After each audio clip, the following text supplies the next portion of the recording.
So we talked about, when we're doing the distance formula, which we'll do in full here momentarily, because again it's down here, kind of a big thing, but we'll simplify it a little.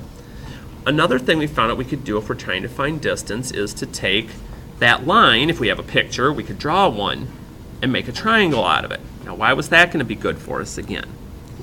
Because then we've got this thing called the Pythagorean Theorem that I can use, which basically says if I take my two legs, and these would be interchangeable, and I square each of those, and I add them up, that should equal the square of my third side, the hypotenuse, the longest side. So we also talked a little about, if I was going to do it this way, the need to do things in steps, especially on a calculator, because, well, the calculator is always going to do things right the mathematical way. But that side, that wouldn't make sense if it was 625. Oh, that's right, I still need to take the square root of it. Because when these get multiplied together, bless you, I need to take the square root to find that value. And again, square root's just second in the x squared button. So I find out how long my side is. And that'll work every time with these. It doesn't matter what the numbers are, as long as I have two of the legs, two of the sides, I can find that third one this way, which will also find me the distance. So I'll do some of the calculating here for you on this one. So 5 squared plus 12 squared, if I put it in the calculator, would be 169. And it comes out nice. For now, I'm going to go past number 3 and 4 because we haven't really been talking about mean. That's more of a review for something else we're going to get into later. But those first two gave us a good example of how do I deal with finding the distance of something. Okay. If I'd only been given those 2 points, what could I have done besides the fancy formula to find my value? And it could be like we talked about on the last time we got together, or even what we're going to talk about now, and that is use the Pythagorean Theorem. Even though with this note sheet, you'd have this available to you when we got to a test anyway. And Midpoint does the same thing, except now we're trying to kind of find the average of the 2 points. So let's actually get to some we can do here. So distance and midpoint. We've got all the equations here. And what we're going to be doing is we're going to find these values. Now, we're going to do it each way once on these. Here, my x's are 9 and 6. And my y values, the second ones, are -2 and 2. So if I were using the formula, you can see I can take my x's, I minus them, that's part of my formula, and then I'll square the answer. We'll get to that in a minute. And then my y's, I do the same thing, but I notice here it's minus and negative, which would make that plus. But the big key here is make sure you use the parentheses. Because if I didn't on this one, and we'll take a look on what can happen if I forget that. If I forget that, and I just get this and I go, okay, so -3 squared plus 4 squared. And I get that, and I take my square root, and I get an answer. And you're like, well, wait a minute, I'm not getting the same thing you are. The reason for that is the calculator will do 3 squared and then put the negative on. You're like, that's not what I wanted it to do.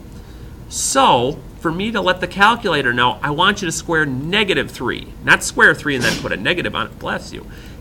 If every time I put parentheses around everything, it'll work out better for, oops, oh my. It'll work out better for me in that, now let's just clear and start over.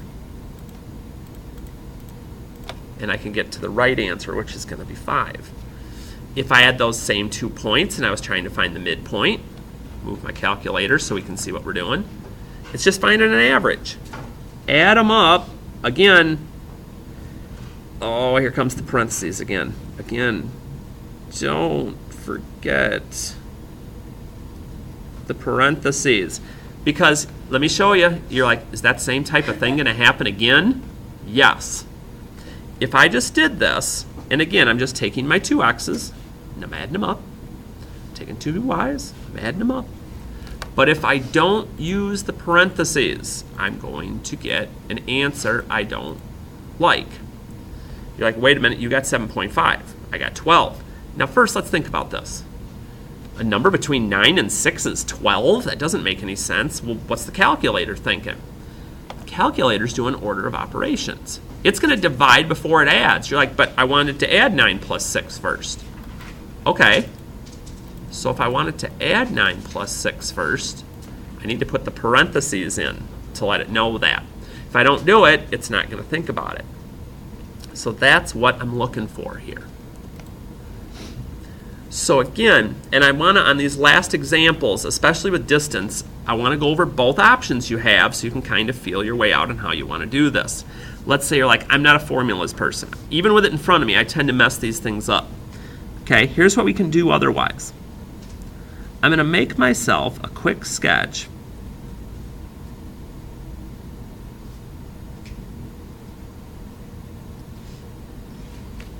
And what I'm going to do is I'm just going to plot the points. I'm going to make this more visual. So I'm like, okay, so -4, 7, 1, 2, 6. Oops, I need to get one more line in there. And then 1, 1, 2, 3, 4. Wow, these are quite a distance apart.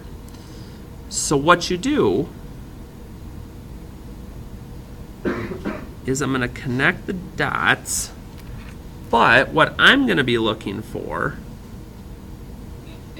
is how far it is apart. I'm looking for the green line. But I can find the other pieces I need. I can figure out how long my two legs are, like we did on the front, except we had the triangle already. So here, okay, I'll go 1, 2, 3, 4, 5. And we're going to go 1, 2, 3, 4, 5, 6, 7, 8, 10, 11, 12. Okay, notice even if I'm going left, right, up, down, I'm still making them positive because we don't have negative lengths of triangles. And I'm trying to figure out what this is. So my option here would be to do 5 squared plus 12 squared, the sum of the squares of my legs. And then I'm just going to let the calculator do the rest of the work for me. But the nice thing about doing it this way is I don't have all that other stuff that can go wrong. I just got 2 quick steps and I find my distance. Okay. Keep it simple. If the equation's easier for you, plugging them in, good. If you draw a picture, good. Okay. Midpoint, same thing. Not going to draw a picture on this though, because that wouldn't help me as much. I'm going to look at my values. I'm going to say, okay, there's my x's. I'm going to add them up in parentheses, divide by 2. Then I'm going to take my y's. I'm going to add them up in parentheses, divide by 2. Now, a lot of this I think you could do in your head. Just think about money. If I owe somebody $4, pay him $1 back. Now I owe him 3. And I don't care if you leave it in a fraction form if it doesn't go in nice, or if you put -1.5, that's fine. I have $7. I borrow 5 from my friend. Now I only have 2. 2 divided by 2 is 1. And I get my midpoint. But I got to keep those straight. But midpoint sounds like the middle anyway. So if it sounds like the middle, it helps me remember a little bit more about how that works. So for these last two, we're going to do distance and midpoint, and I'm going to do it each way, just so you can, again, kind of replay one more time through, decide which way you like better. I'm going to use the formula this first time. It's up at the top of your page. I go, okay, so I'm going to subtract my x's and square them. I'm going to subtract my y's and square them. And again, when I go to do this on the calculator, my key is going to be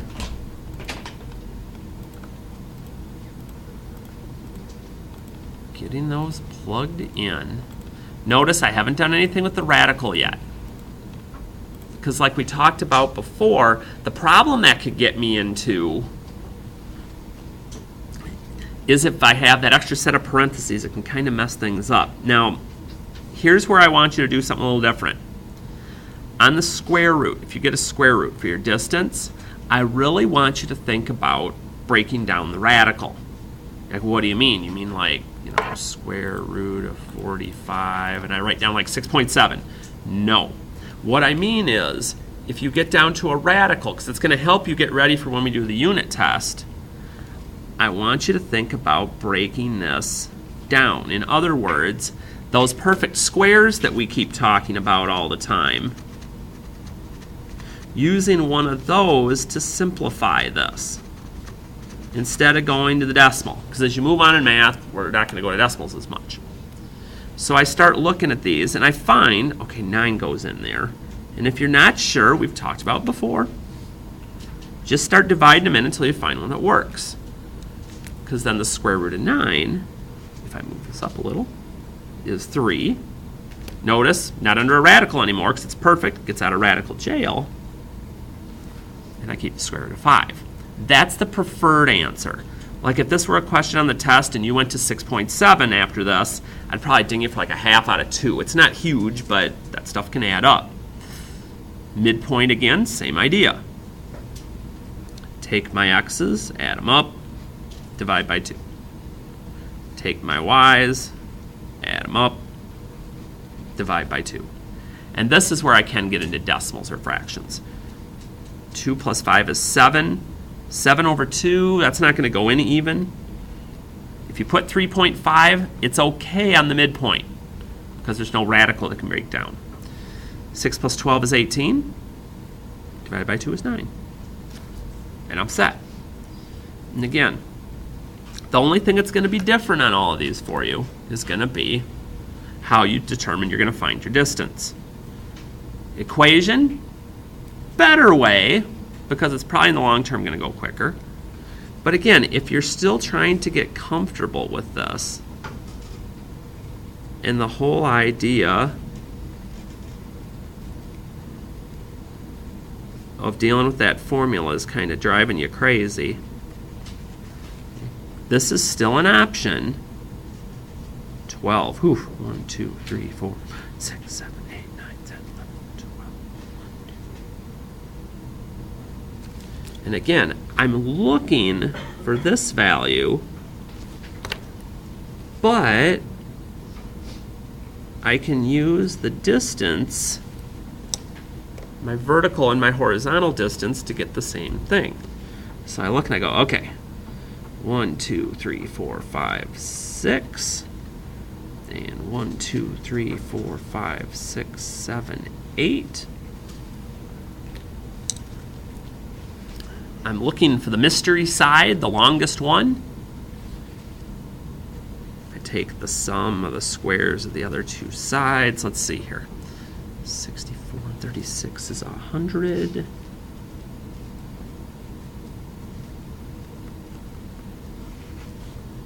So I figured out my distance is 10. And again, I could have done that with the formula. I'd get the exact same answer. If you wanted to double check me, you could. And then again, for this last part, midpoint, I just take my x's. 4 plus 12 is 16, divided by 2. Oh, 16 divided by 2 is 2. No, Harty, not even on Monday morning is 16 divided by 2, 2. It's 8. I have $1. I borrow 5 from my friend. I owe him 4 now.